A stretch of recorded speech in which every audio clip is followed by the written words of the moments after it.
नमस्कार दोस्तों, कैसे हैं आप सभी। मैं संदीप स्वागत करता हूं आपके ही यूट्यूब चैनल पर pen pre math with Sandeep sir पर। आज हम एक नया टॉपिक स्टार्ट करने जा रहे हैं, कंपाउंड इंटरेस्ट, चक्रवृद्धि ब्याज। ये टॉपिक बच्चों बहुत ही ज्यादा इंपॉर्टेंट टॉपिक है। अगर आप कोई भी कॉम्पिटिटिव एग्जाम देते हो तो वहां पे आप लोगों को कंपाउंड इंटरेस्ट से रिलेटेड एक क्वेश्चन तो जरूर देखने को मिलता है। ये टॉपिक बच्चों इतना ज्यादा आसान है कि अगर आप लोगों ने इसका कंसेप्ट अच्छे से समझ लिया तो आप लोग कंपाउंड इंटरेस्ट के क्वेश्चन को ज्यादा से ज्यादा 10 सेकंड के अंदर अंदर सॉल्व कर लोगे। और इस टॉपिक में मैं आप लोगों को सिखाऊंगा कि यहाँ पे आप लोग डिजिटल सम कैसे अप्लाई कर सकते हैं। ठीक है, डिजिटल सम कैसे अप्लाई करके आप लोग कंपाउंड इंटरेस्ट के क्वेश्चनों को शॉर्ट तरीके से सॉल्व कर पाएंगे। तो चलिए बच्चों, क्लास स्टार्ट करते हैं हम लोग। देखिए, ज्यादा समय आप लोगों का नहीं लेंगे हम लोग। देखिए, आगे बढ़ने से पहले आप लोग हमारा नया यूट्यूब चैनल फॉलो कर सकते हैं पेन फ्री मैथ के नाम से। देखिए, ये नया यूट्यूब चैनल मैंने क्यों बनाया, इसके पीछे का भी रीजन मैंने आप लोगों को बताया था। जो अभी करंटली हमारा जो ये यूट्यूब चैनल है, ये यूट्यूब की तरफ से लगभग लगभग डेड साबित हो चुका है। डेड हो चुका है हमारा चैनल, क्योंकि 14,000 सब्सक्राइबर होने के बाद भी व्यू बहुत कम आते हैं। तो हमने अभी एक नया यूट्यूब चैनल बनाया है पेन फ्री मैथ के नाम से। तो आप इस चैनल को सब्सक्राइब कर सकते हैं और बेल आइकन के बटन को जरूर दबाएं। देखिए बच्चों, हमने ये नया चैनल इसलिए बनाया ताकि इस पे जो एक्टिव ऑडियंस है उसको हम धीरे धीरे इस चैनल पे शिफ्ट कर सकें। अगर आप लोग हमें सोशल मीडिया पे फॉलो करना चाहते हैं तो इन सभी का लिंक मैंने आपको डिस्क्रिप्शन में दे रखा है, वहां से जाके आप लोग हमें फॉलो कर सकते हैं।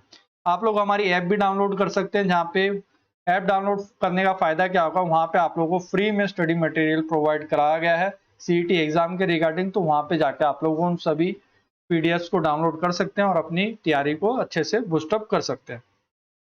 देखिए बच्चों, नया चैनल फॉलो करने का क्या फायदा होगा आप लोगों का, वो अब मैं आप लोगों को बता देता हूं। अगर आप लोग नया चैनल फॉलो करते हैं तो लास्ट के, अभी आपको पता है अगस्त में आप लोगों का एग्जाम होना है सीईटी का। तो हम लोग क्या करेंगे भी, उस चैनल पे मोस्ट इंपॉर्टेंट 500 क्वेश्चन जो आप लोगों के बन सकते थे सीईटी एग्जाम के रिगार्डिंग, वो सभी क्वेश्चन हम लोग वहां पे डिस्कस करेंगे। तो अभी यहाँ पे टाइम डिसाइड नहीं रखा गया है कि भाई किस टाइम पे आप लोगों की इस नए चैनल पे क्लासेस होंगी। तो वो टाइम आप लोग मुझे खुद आप लोग बताना है कि भाई क्या टाइम हम लोग उस पर रखे, कमेंट बॉक्स में लिख के आप लोग मुझे बता देना। और ये मोस्ट इंपॉर्टेंट 500 क्वेश्चन जो आप लोगों के मैथ के होने वाले हैं बच्चों, ये बहुत ही ज्यादा हेल्पफुल होने वाले हैं आप लोगों के लिए। तो प्लीज इस वीडियो को देखना ना भूलें। तो चलिए बच्चों, आगे बढ़ते हैं हम लोग। टॉपिक है हमारा कंपाउंड इंटरेस्ट। हिंदी में क्या कहते हैं भी इसे, चक्रवृद्धि ब्याज। अगर आप लोग यहाँ पे नाम से अगर थोड़ा सा अगर कॉन्सेंट्रेट करने की कोशिश करते हो तो चक्कर का मतलब क्या होता है बच्चों, बार बार। और वृद्धि का मतलब क्या होता है भी, इंक्रीज होना। और ब्याज का तो मतलब आपको पता ही है, इंटरेस्ट। जो ब्याज आप लोगों का बार बार लगे उसे हम क्या कहते हैं, कंपाउंड इंटरेस्ट कहते हैं। और कंपाउंड इंटरेस्ट आप लोगों का किसके ऊपर लगता है बच्चों, कंपाउंड इंटरेस्ट आप लोगों का लगता है मूलधन के ऊपर प्लस ब्याज के ऊपर। सिंपल इंटरेस्ट के केस में क्या होता था, जो ब्याज हमारा लगता था वो सिर्फ मूलधन के ऊपर लगता था, ब्याज के ऊपर ब्याज नहीं लगता था। लेकिन कंपाउंड इंटरेस्ट ये कहता है कि जो ब्याज मैं लूंगा वो मूलधन के ऊपर तो लूंगा ही लूंगा, प्लस जो आप लोगों का जो ब्याज लग रहा है उसके ऊपर भी मैं ब्याज लूंगा। ठीक है, तो इस तरीके से आप लोग इसे कह सकते हैं कि कब जो चक्रवृद्धि ब्याज होता है वो एक तरीके से आप बोल सकते हो भी अमाउंट के ऊपर जो ब्याज आप लोग लोगे उसे हम क्या कहते हैं, कंपाउंड इंटरेस्ट। क्यों, देखिए मैंने मिश्र धन के ऊपर लगने वाले ब्याज को चक्रवृद्धि ब्याज क्यों कहा, क्योंकि आपको पता है कंपाउंड इंटरेस्ट में क्या होगा, जो ब्याज आप लोग लोगे प्रिंसिपल के ऊपर भी लोगे और प्लस ब्याज के ऊपर भी लोगे। अगर आप लोग देखते भी मूलधन जमा में ब्याज अगर आप लोग करोगे तो आप लोगों को क्या मिलता है, अमाउंट। यानी इनडायरेक्टली आप लोग क्या कर रहे हो भी, अमाउंट के ऊपर आप लोग क्या कर रहे हो, कंपाउंड इंटरेस्ट यहाँ पे कैलकुलेट कर रहे हो। देखिए, अब मैं आप लोगों के सामने एक एग्जांपल लूंगा, वहां पे आप लोगों को और भी ज्यादा क्लियर हो जाएगा कि सिंपल इंटरेस्ट और कंपाउंड इंटरेस्ट के बीच में क्या डिफरेंस होता है। तो पहले हम डिस्कस करेंगे भी सिंपल इंटरेस्ट के लिए। सिंपल इंटरेस्ट के लिए हम लोग एक छोटा सा एक एग्जांपल ले लेते हैं भी। जो प्रिंसिपल है, प्रिंसिपल हमने मान लिया बच्चों, कितना मान लिया यहाँ पे, 10,000 मान लिया। ठीक है, मूलधन कितना मान लिया हमने, 10,000 मान लिया। टाइम हमें कितना दे रखा, भी टाइम हमने मान लिया, टाइम ले लिया हमने 2 साल, हमने यहाँ पे टाइम ले लिया। जो रेट ऑफ इंटरेस्ट है, दर है, वो कितनी ले ली हमने, 10% ले ली। तो दो चीजें आप लोगों से पूछ सकता था, अमाउंट और सिंपल इंटरेस्ट। तो सिंपल इंटरेस्ट क्या कहता है, सिंपल इंटरेस्ट ये कहता है कि जो वो ब्याज लेगा वो हमेशा ही किसके ऊपर लेगा, मूलधन के ऊपर लेगा। तो आपने क्या माना भी, मूलधन है कितना आप लोगों के पास, 10,000। 2 साल का समय है तो आप लोग क्या करेंगे, दो डंडे यहां से इस तरीके से खींच दीजिए। तो 10,000 के ऊपर अगर आप 10% अगर ब्याज लोगे तो पहले साल का ब्याज कितना हो जाएगा, पहले साल का ब्याज हो जाएगा 1,000 रुपए। दूसरे साल का भी आप लोग कितने प्रतिशत ब्याज लोगे, 10% लोगे, तो दूसरे साल का ब्याज हो जाएगा भाई कितना, 1000। तो साधारण ब्याज कितना हो गया अभी आप लोगों का 10,000 के ऊपर, 2 साल का कितना हो गया, ये हो गया आप लोगों का 2000 रुपये हो गया।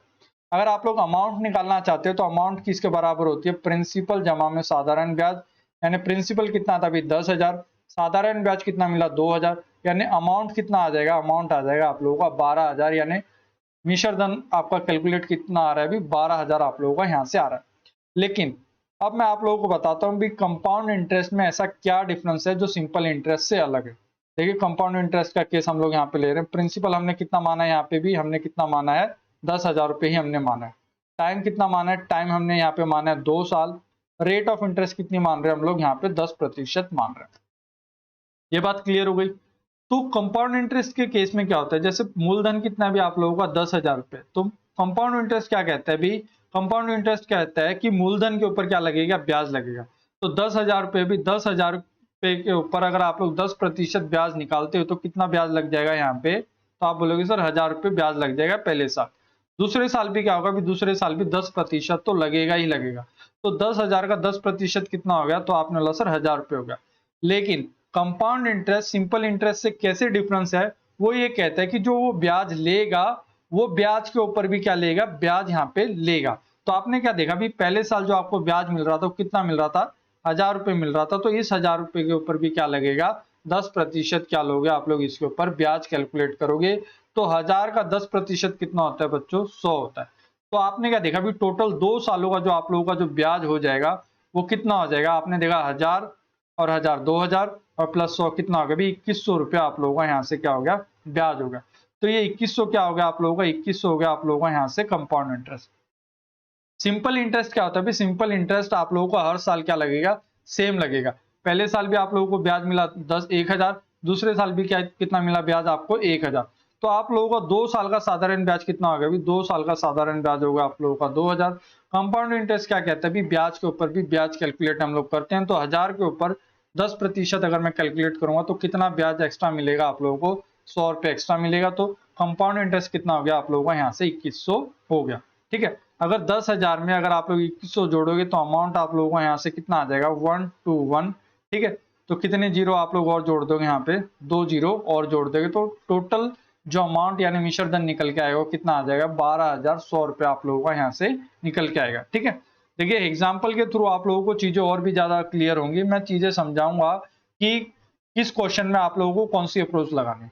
वैसे अगर आप लोग कंपाउंड इंटरेस्ट के क्वेश्चन को सॉल्व करना चाहते हो तो एक क्वेश्चन को सॉल्व करने के 5 मेथड है आप लोगों के पास, लेकिन कौन सा तरीका कहाँ पे बेस्ट होगा वो मैं आप लोगों को क्वेश्चन के साथ साथ ही एक्सप्लेन करता हुआ चलूंगा। देखिए क्लास बहुत ही ज्यादा इंपॉर्टेंट है और मैं जो चीजें हैं वो बिल्कुल बेसिक टू एडवांस लेवल आप लोगों को समझाऊंगा, तो क्लास को बिल्कुल भी स्किप ना करें। ठीक है, तो देखिए भाई क्वेश्चन क्या कहता है, जो प्रिंसिपल है मूलधन है वो कितना दे रखा है आप लोगों को 5,000, टाइम हमें 2 साल दे रखा है, रेट ऑफ इंटरेस्ट कितना कहता है 10%। तो कंपाउंड इंटरेस्ट और अमाउंट हमें यहाँ से कैलकुलेट करना है। जो पहला तरीका है, अगर आप लोग यहाँ से अमाउंट निकालते हो तो अमाउंट का जो फॉर्मूला होता है कंपाउंड इंटरेस्ट का वो क्या कहता है, प्रिंसिपल इंटू में 100 प्लस आर डिवाइड बाय 100। इसको हम क्या करते हैं भी इंटू में टी करते हैं। टी क्या होता है भी हमारा कितना टाइम हमें गिवन है। तो हमने क्या देखा भी अमाउंट कैसे निकलेगा, यहाँ से प्रिंसिपल हमारा कितना हो गया, तो प्रिंसिपल बोला सर आपने, प्रिंसिपल हो गया 5,000। रेट ऑफ इंटरेस्ट कितना दे रखा है 10%, तो 100 में 10 जोड़ा तो कितना हो गया बच्चों ये 110, डिवाइड किससे करना है 100 से। टाइम कितना गिवन है बच्चों यहाँ पे 2 साल, तो 2 आपने यहाँ पे लिख दिया। देखिए पहले मैं आपको बता रहा हूँ फॉर्मूले से कैसे करना है, लेकिन कंपाउंड इंटरेस्ट के क्वेश्चन कभी भी आपको फॉर्मूले से नहीं करने। बस जो बच्चे हमसे जो जुड़े हुए हैं जिन्हें मैथ बिल्कुल भी नहीं आता, तो मैं ये चाहता हूँ कि वो भी मैथ को अच्छे से सीख पाए। तो फॉर्मूले की हेल्प से कैसे सॉल्व करेंगे पहले मैं आपको एक बार ये बता रहा हूँ। तो आपने क्या देखा भी ये हो गया आप लोगों का 5,000, ये हो गया। 11 का स्क्वायर कितना होता है, तो आपने बोला सर 121 होता है। 10 का स्क्वायर कितना होता है, तो 100 होता है। 2 जीरो से 2 जीरो कट जाएंगे। अगर यहाँ पे अगर आप लोग यहाँ पे इसे सॉल्व करते हो तो आपने क्या देखा 12 गुणा में 5 कितना होता है 60, 1 क्यों गुणा 5 के साथ करोगे तो कितना हो जाएगा 5 हो जाएगा। तो आंसर हो जाएगा आपका 16। अगर आप लोग करोगे तो अमाउंट आ जाएगा आप लोगों का 6,050 आप लोगों का यहाँ से अमाउंट आ जाएगा। अगर 50,000 में से अगर 6,050 अगर आप लोग घटाओगे तो कंपाउंड इंटरेस्ट कितना मिल जाएगा आप लोगों को 1,050 आप लोगों को यहाँ से मिल जाएगा। तो ये तो हो गया बच्चों पहला तरीका फॉर्मूले की हेल्प से। लेकिन मैं आप लोगों को हिदायत दूंगा, ये कहना चाहूंगा कि कंपाउंड इंटरेस्ट के क्वेश्चन को कभी भी हम लोग फॉर्मूले की हेल्प से सॉल्व नहीं करेंगे। देखिए इसका जो दूसरा तरीका था जो आजकल बहुत ज्यादा फेमस है और सभी बच्चों को पसंद है, वो है भाई आप लोगों का लेडर बेस। लेडर बेस कैसे भाई? 10% को आप कैसे लिख सकते हो भाई? 10% को हम लिख सकते हैं 1/10। इसका मतलब पहले साल जो ब्याज लगेगा वो कितना लगेगा भाई? 10 रुपए के ऊपर 1 रुपया लगेगा। दूसरे साल भी जो ब्याज लगेगा वो कितना लगेगा? 1/10 लगेगा। इसका मतलब क्या है? प्रिंसिपल और अमाउंट में यहाँ पे लिख लेता हूँ। अगर मूलधन मेरा 10 है तो 1 रुपया ब्याज लगा तो अमाउंट कितना होगा भाई? 11 हो गया। ये बात हो रही है हमारी पहले साल के लिए। दूसरे साल भी यही होगा भाई। 10 रुपए थे आपके पास, जिस पे आपने 1 रुपया कंपाउंड इंटरेस्ट लिया, ब्याज लिया, तो अमाउंट कितना हो गया? यहाँ से 11 हो गया। तो 2 साल का जो मूलधन है वो कितना हो गया भाई? 10 गुणा में 10 कितना हो गया आप लोगों का? 100। 11 गुणा में 11 कितना हो गया भाई? 121। एक बात आप लोगों को यहाँ पे ध्यान रखनी है, सीआई के केस, सीआई जो है वो हमेशा किसके ऊपर डिपेंड करेगी भी? मल्टीप्लीकेशन के ऊपर डिपेंड करती है, प्लस के ऊपर डिपेंड नहीं करती है। और साधारण ब्याज में हमेशा क्या करते हैं हम लोग? प्लस करते हैं। ब्याज जो होता है वो हमेशा प्लस करते हैं, और कंपाउंड इंटरेस्ट के केस में हम लोग क्या करेंगे? हमेशा ही मल्टीप्लाई करेंगे। ठीक है, तो ये चीज आप लोगों को इस तरीके से समझनी थी। तो आपने क्या देखा अभी? 10 गुणा में 10 किया तो कितना आ गया अभी? 100। 11 गुणा में 11 किया तो 121। ये जो 100 है ये आप लोगों का क्या है बच्चों? ये है आप लोगों का प्रिंसिपल यानी मूलधन। ये 121 क्या है? ये है आप लोगों का अमाउंट। 100 और 121 के बीच में डिफरेंस कितना है? तो आपने बोला सर 21। ये 21 क्या है आप लोगों का? ये 21 आप लोगों का कंपाउंड इंटरेस्ट यानी चक्रवृद्धि ब्याज है। अब आप लोगों से क्या पूछा जा रहा था? कंपाउंड इंटरेस्ट पूछा जा रहा था। तो आपने क्या देखा अभी? 100 यूनिट जो है वो किसके बराबर दे रखी है? 5000 के बराबर दे रखी है। यानी 1 यूनिट किसके बराबर है? 50 के। तो 21 गुणा में अगर 50 अगर आप लोग करते हो तो आंसर कितना आ जाएगा? 1050 आप लोगों का यहाँ से आंसर आ जाएगा। अगर 121 की गुणा अगर आप 50 के साथ करोगे तो आंसर यहाँ से आ जाएगा 6050 आप लोगों का आंसर आ जाएगा। ठीक है, तो एक तरीका हो गया आप लोगों का इस क्वेश्चन को सॉल्व करने का ये। लेकिन ये कंसेप्ट कहाँ पे फेल होगा वो भी मैं आप लोगों को आगे बताऊंगा। पहले हम लोग एक तरीका और सीख लेते हैं जो बहुत ही ज्यादा इंपॉर्टेंट है, और लगभग लगभग मोस्टली क्वेश्चनों में वो तरीका लगता है। और वो तरीका हो गया भी आप लोगों का ट्री बेस्ड मेथड, जिसमें हम लोग ट्री बनाते हैं। तो देखिए भी 10% को आप क्या लिख सकते हैं? 10% को हम लिख सकते हैं 1/10। इसमें जो हमें प्रिंसिपल कैलकुलेट करना होता है वो हम लोग क्या करते हैं? जो भी आंसर हमारा डिवाइड में आ रहा है, जैसे 1/10, तो टाइम कितना दे रखा है? 2 साल। तो हम लोग क्या करेंगे? इस 10 का क्या कर देंगे? स्क्वायर कर देंगे। वही हमारा क्या होगा? प्रिंसिपल होगा। तो 10 का स्क्वायर किया तो हमने कितना आ गया? ये हो गया हमारा 100। अब आपने कई बच्चों के मन में ये डाउट आ रहा होगा कि सर हमने 10 का स्क्वायर क्यों किया? क्योंकि आपको बच्चों देखिए टाइम कितना दे रखा है? टाइम दे रखा है 2 साल। यानी आप लोग 2 बार 1/10 कैलकुलेट करोगे। तो आप लोग देखिए भी कोई भी वैल्यू आप लोग मान सकते थे, प्रिंसिपल आप लोगों के ऊपर है। लेकिन उसका अगर आप लोग 2 बार 1/10 कैलकुलेट करोगे तो आंसर कहीं ना कहीं पॉइंटों में आ सकता है। तो हम लोग क्या करते हैं? 10 और 10 का क्या कर देंगे? स्क्वायर कर देंगे। अगर टाइम हमें 2 साल दे रखा, टाइम अगर हमें 3 साल दे रखा, तो 10 का क्या कर देंगे? हम लोग क्यूब कर देंगे। तो ये 100 क्या हो गया आप लोगों का? ये 100 हो गया आप लोगों का प्रिंसिपल यानी मूलधन हो गया। 2 साल आप लोगों को दे रखे तो 2 डंडी आप लोग इस तरीके से खींच लोगे। तो अब आप लोगों को क्या करना है? 100 का 1/10 निकालते हो तो पहले साल जो आप लोगों को ब्याज मिला वो कितना मिला? भी 10 रुपए मिला। दूसरे साल जो ब्याज मिलेगा इसका भी 1/10 करोगे तो 100 का 1/10 कितना हो गया? भी 10 हो गया। लेकिन कंपाउंड इंटरेस्ट क्या कहता है? ये कहता है भी वो जो ब्याज लेगा वो ब्याज के ऊपर भी ब्याज कैलकुलेट करेगा। तो दूसरे साल क्या होगा? भी दूसरे साल जो पहले साल हमें जो ब्याज मिल रहा था 10, इसका भी हम क्या कैलकुलेट करेंगे? 1/10 कैलकुलेट करेंगे। तो यहाँ पे ब्याज कितना मिल गया हमें? 1 मिल गया। तो अब यहाँ पे आप लोगों को एक चीज समझनी है, ये जो 10 और 10 दिख रहा है ये क्या दिख रहा है? सिंपल इंटरेस्ट दिख रहा है। तो सिंपल इंटरेस्ट 2 सालों का कितना हो गया? सिंपल इंटरेस्ट हो गया बच्चों 2 सालों का 20। अगर कंपाउंड इंटरेस्ट अगर हम लोग निकालेंगे 10 और 10 20 और एक कितना हो गया? 21। तो 2 सालों का चक्रवृद्धि ब्याज कितना हो जाएगा? 21 यहाँ से हो जाएगा। अब आप लोगों को क्या दे रखा था? 100 दे रखा था। 100 किसके बराबर दे रखा है बच्चों? 100 बराबर दे रखा है आपको किसके? 5000 की। यानी 1 यूनिट की वैल्यू कितनी है बच्चों? 50 है। तो 21 यूनिट को अगर 50 से गुणा करोगे तो आंसर आ जाएगा आपका 1050। अगर साधारण ब्याज निकालते हो तो साधारण ब्याज आ जाएगा आप लोगों का 1000 आ जाएगा। ठीक है, अगर आप लोगों से अमाउंट पूछा गया है तो भाई आप लोग क्या करोगे? 10 और 10 कितना हो गया? 20 और 1 कितना हो गया? 21। 100 में 21 जोड़ोगे तो अमाउंट कितना हो गया आप लोगों का? 121। 121 को अगर आप 50 से गुणा करोगे तो आंसर आ जाएगा आपका 6050। आप लोगों का आंसर यहाँ से आ जाएगा। ठीक है, तो इस क्वेश्चन को हम लोग इस तरीके से भी सॉल्व कर सकते हैं। आगे बढ़ते हैं। देखिए बिल्कुल बेसिक क्वेश्चन से शुरुआत कर रहे हैं ताकि जो कंपाउंड इंटरेस्ट जो आप लोगों को इतना मुश्किल चैप्टर लगता है वो आप लोगों के लिए बिल्कुल सिंपल बन जाए। ठीक है, देखिए टाइम कितना भी लग सकता है, मुझे नहीं पता आज की क्लास कितनी लंबी होने वाली है, लेकिन मैं इतना जरूर बोलता हूँ कि अगर आप लोग ये क्लास अगर लास्ट तक अटेंड कर लोगे तो कंपाउंड इंटरेस्ट का जो डर है आप लोगों के अंदर से वो खत्म हो जाएगा। तो आपने क्या देखा, टाइम कितना दे रखा है आपके पास, 3 साल दे रखा है। 10% को हम क्या लिख सकते हैं अभी, 1/10 लिख सकते हैं। मैंने बताया भी टाइम कितना दे रखा है, 3 साल दे रखा है, तो अब की बार हम क्या करेंगे, क्यूब करेंगे। क्यूब कैसे करेंगे, तो आप पहले हम लोग देखते हैं एक बेसिक मेथड जो लेडर बेस्ड मेथड होता है हमारा। तो आप लोगों का जो ब्याज लगेगा पहले साल कितना लगेगा भाई, 10 से 11। दूसरे साल भी जो ब्याज लगेगा कितना लगेगा, 10 से 11। तीसरे साल भी जो ब्याज लगेगा आपका कितना लगेगा, 10 से 11। देखिए हमने 10 से 11 10 से 11 ऐसा 3 बार क्यों किया, क्योंकि टाइम हमें कितना दे रखा है बच्चों, 3 साल दे रखा है। इसलिए जो रेट हम लोग यहाँ पे कैलकुलेट करेंगे वो 3 बार कैलकुलेट करेंगे, 10 से 11 10 से 11 10 से 11। तो यहाँ पे आप लोगों का जो प्रिंसिपल बन जाएगा, 10 का क्यूब कितना होता है, तो आप बोलोगे सर ये होता है 1000 होता है। 11 का क्यूब कितना होता है, ये होता है आप लोगों का 1331 आप लोगों का यहाँ से होता है। देखिए अगर आप लोगों को 11 का क्यूब याद नहीं है तो आप लोग निकाल सकते हैं। 11 का स्क्वायर तो सभी को याद है कितना होता है भाई, 121 होता है। 121 की गुणा 11 के साथ करोगे तो कैसे करते हैं, 121 ऐसे लिख लेंगे, फिर 121 ऐसे लिख लेंगे, फिर हम सिंपली इसे ऐड कर देंगे। ठीक है, तो ये इतना बेसिक तो आप लोगों को पता होना चाहिए बच्चों, कैसे हम लोग यहाँ पे निकाल सकते हैं। तो आपने क्या देखा, अभी प्रिंसिपल जो आप लोगों का निकल के आया, मूलधन कितना आ रहा है अभी आप लोगों का 1000, और मिश्र धन कितना आ रहा है आप लोगों का यहाँ से 1331 आ रहा है।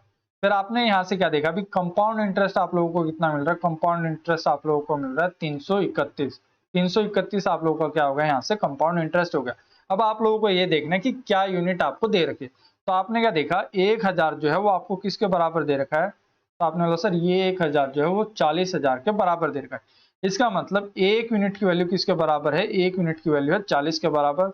तो आप लोग क्या करोगे भी, 331 को किससे गुणा करोगे, 40 से, और सेम इसी तरीके से 1331 को किससे गुणा करोगे, 40 से, तो आप लोगों का आंसर यहाँ से आ जाएगा। ठीक है, तो इसी तरीके से आप लोगों को यहाँ पे करना था। देखिए कैलकुलेशन कैसे करनी है वो मैं आप लोगों को बता दूं।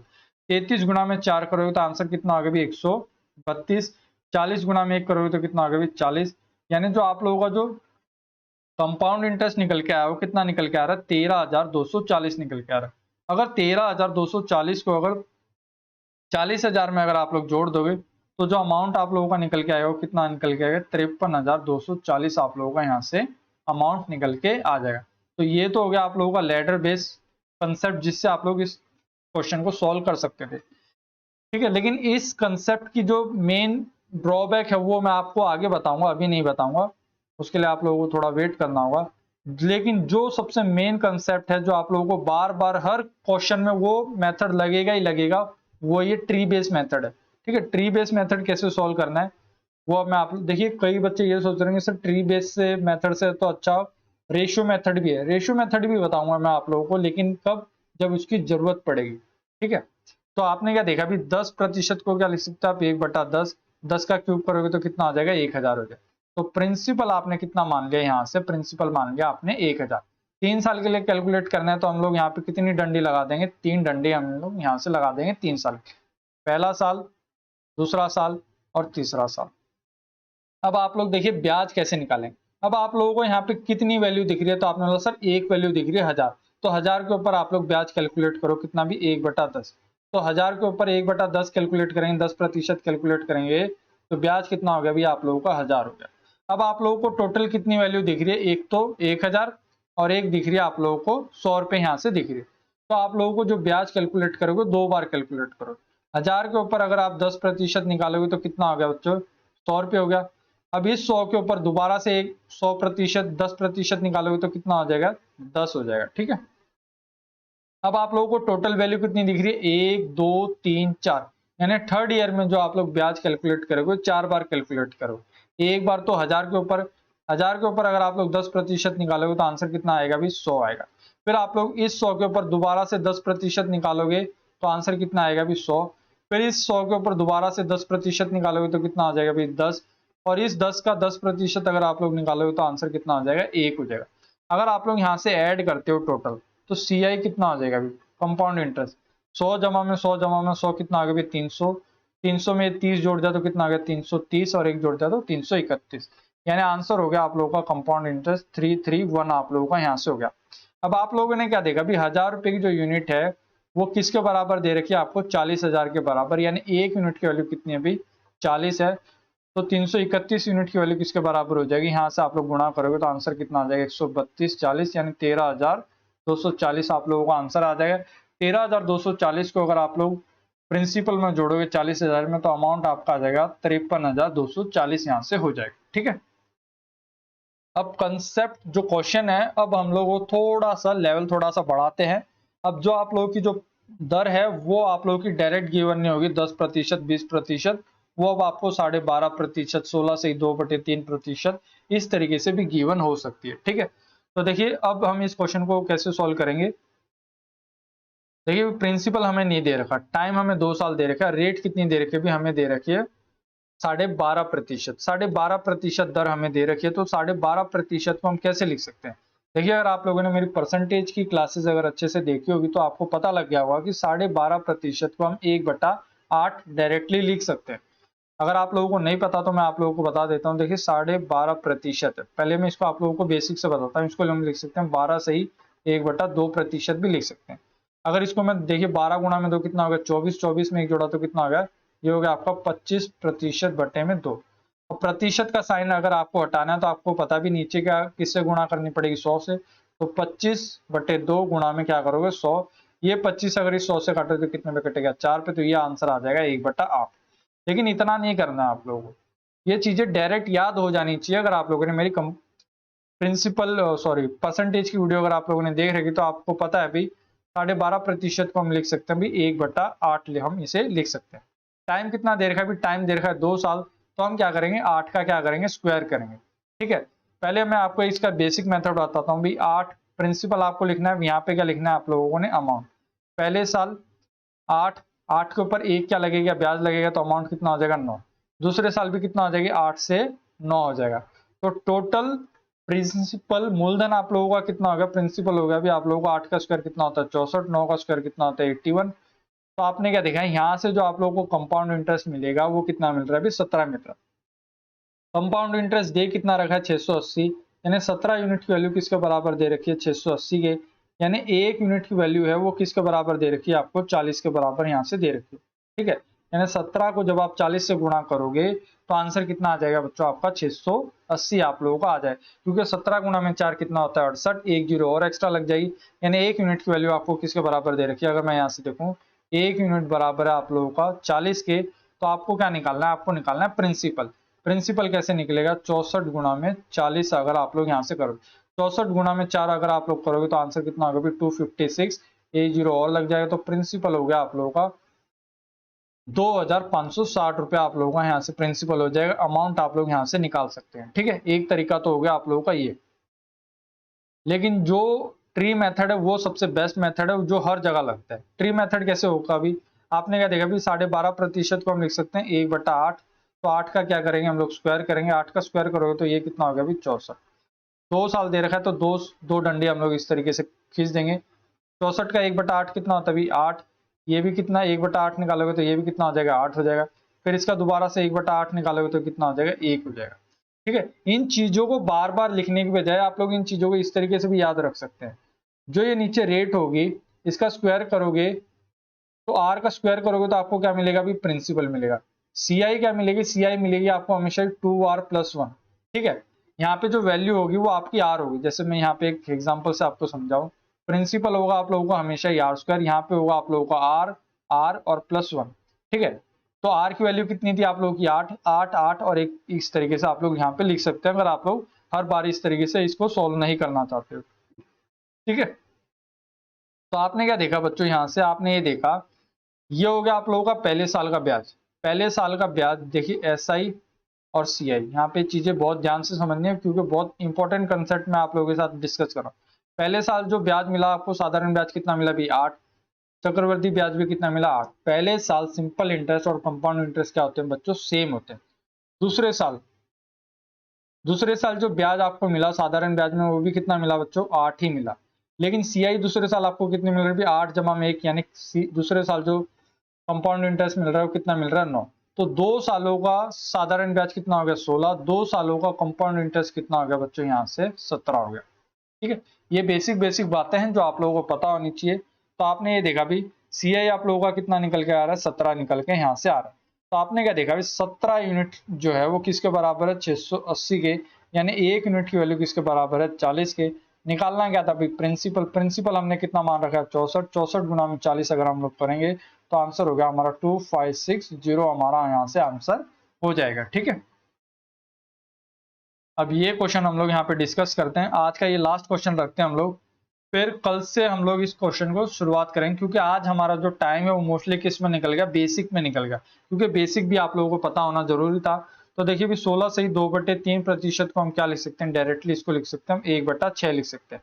आपको पता है भी जो आप लोग 2 साल के लिए सॉल्व करते हो ये हमेशा क्या होता है r², ये होता है r, ये होता है r, और यहाँ पे क्या आता है 1 आता है। पता है भी 6 का स्क्वायर कितना होता है 36, यहाँ पे r वैल्यू रखनी, 36 का 1/6 सोल्व करोगे तो कितना आ जाएगा 6 आ जाएगा। दूसरे साल भी 1/6 सोल्व करोगे तो कितना आ जाएगा 6, 6 का दोबारा से 1/6 सोल्व करोगे तो कितना आ जाएगा 1 आ जाएगा। तो इन क्वेश्चनों को हर बार इस तरीके से लिखने की बजाय आप लोगों को ये चीजें ध्यान रखनी है। आपको पता है इसको सोल्व करने के बाद कितना आ रहा है भी, इसको सोल्व करने के बाद आ रहा है 6, यानी जो प्रिंसिपल होगा वो क्या होगा भी इसका स्क्वायर होगा, यानी कितना हो जाएगा 36। सी कितना होता है, सी होता है आप लोगों का 2r+1 होता है, यानी सी हो जाएगा आप लोगों का 6 का डबल 12, 12 में 1 जोड़ा तो कितना हो गया भी 13। तो डायरेक्ट ये चीजें आप लोगों को यहाँ पे ध्यान रखनी है। तो आपने क्या देखा, अब आपको वैल्यू किसकी गिवन है भी, आपको गिवन है अमाउंट की वैल्यू गिवन है। तो आपको पता है भी 36 में अगर 13 जोड़ोगे तो अमाउंट कितना निकल के आ जाएगा, अमाउंट निकल के आ जाएगा 49, 49 किसके बराबर है 1470 के, यानी 1 यूनिट की वैल्यू किसके बराबर दे रखी है, आपको 1 यूनिट की वैल्यू दे रखी है 30 के बराबर। अगर सीआई आप लोगों से पूछा हुआ तो 13 गुना में 30 अगर आप लोग यहाँ से करते तो आंसर कितना हो जाएगा 390, आप लोगों का यहाँ से आंसर हो जाएगा। अगर आप लोगों से प्रिंसिपल पूछा होता तो 30 की गुणा यहाँ पे कर दोगे, 36 का 3 गुना कितना होता है 108, 1 जीरो और लग जाएगी, यानी आप लोगों का जो प्रिंसिपल आएगा वो कितना आ जाएगा 1080 यहाँ से आ जाएगा। ठीक है, अगर हम लैडर बेस मेथड से करें, देखिए एक चीज आपको ध्यान रखनी है, लैडर बेस मेथड जो होता है उसमें आपको हमेशा ही क्या मिलेगा प्रिंसिपल, और एक बार मैं दोबारा लिख देता हूँ, प्रिंसिपल, अमाउंट और क्या मिलेगा सीआई मिलेगा। अगर आप लोगों से ये 3 चीजें पूछी जा रही है, सिर्फ प्रिंसिपल, अमाउंट और सीआई, इन 3 चीजों के बीच में ही रिलेशन पूछा जा रहा है, तो आप लोग हमेशा जो मेथड लगाएंगे वो हमेशा लैडर बेस मेथड ही लगाएंगे। और आप लोगों को क्या करना है, जैसे आपने क्या देखा भी इसको अगर सोल्व करोगे तो 1/6 होगा, तो आप लोगों को प्रिंसिपल हमेशा ही डायरेक्ट क्या करना है भी इसका स्क्वायर करना है। 6 का स्क्वायर किया तो कितना हो गया 36, 6 में 1 जोड़ा तो कितना हो गया 7, तो अमाउंट 7 का स्क्वायर किया तो अमाउंट कितना हो गया भी 49, डिफरेंस कितना हो गया, डिफरेंस हमेशा ही क्या होगा आप लोगों का सीआई होगा। तो आपने क्या देखा 49 किसके बराबर था 1470 के, यानी 1 यूनिट की वैल्यू किसके बराबर है 30 के। तो 13 गुना में 30 अगर आप लोग करोगे तो चक्रवृद्धि ब्याज कितना मिल जाएगा 390, 36 की गुणा अगर आप 30 के साथ करोगे तो यहाँ से जो आप लोगों को मूलधन मिलेगा वो कितना मिलेगा भी 1080 यहाँ से आप लोगों को मिल जाएगा। ठीक है, तो आज की क्लास में हम लोग इतना ही रखते हैं बच्चों, क्योंकि क्लास ज्यादा लंबी हो जाएगी, फिर आप लोगों के लिए बोरियत भी साबित हो जाएगी। ये कंसेप्ट हम लोग कल डिस्कस करेंगे, ये वाले सभी क्वेश्चन। आप लोगों को मैं फिर बता देता हूँ, आप लोग हमारा नया चैनल फॉलो कर सकते हैं, जिसका लिंक आप लोगों को मैंने डिस्क्रिप्शन में दे रखा है, वहां से जाके आप लोग हमारे नए यूट्यूब चैनल को फॉलो कर सकते हैं। देखिए मैं ऐसा क्यों बोल रहा हूँ, क्योंकि ये जो हमारा चैनल है जिसपे अभी लगभग 14,000 सब्सक्राइबर कंप्लीट हो चुके हैं, ये लगभग डेड हो चुका है। देखिए 14,000 सब्सक्राइबर होने के बाद जो व्यू आने चाहिए वीडियो पे, एक वीडियो पे कम से 2,500 से 3,000 व्यू आने चाहिए, लेकिन व्यू इतने आ नहीं रहे क्योंकि चैनल डेड हो चुका है। तो हम लोग क्या कर रहे हैं भाई, यहाँ पे जो हमारी जो ऑडियंस, एक्टिव ऑडियंस है, उसको धीरे धीरे हम लोग हमारे नए चैनल पे लेके जा रहे हैं, पेन प्री मैथ पे, ताकि वहां पे जो हमसे लोग जुड़े रहे वो एक्टिव लोग यहाँ से जुड़े रहे। ठीक है, तो इस वीडियो में इतना ही था दोस्तों। ये क्लास आप लोगों को कैसी लगी, बिल्कुल बेसिक थी, आज हमने ज्यादा क्वेश्चन भी डिस्कस नहीं किए। कल से हम लोग कंपाउंड इंटरेस्ट के जो मेन क्वेश्चन है वो उन पे हम लोग आ जाएंगे कल से, और वो क्वेश्चन हम लोग कल से डिस्कस करेंगे। तो क्लास कैसी लगी आप लोगों को कमेंट बॉक्स में लिख के जरूर बताना है। अगर आप लोग हमारे इस चैनल पर पहली बार आए थे, अगर ये वीडियो आप लोगों को अच्छी लगी तो आप लोग इस चैनल को सब्सक्राइब करके वीडियो को लाइक करके हमारा मोटिवेशन बढ़ा सकते हैं।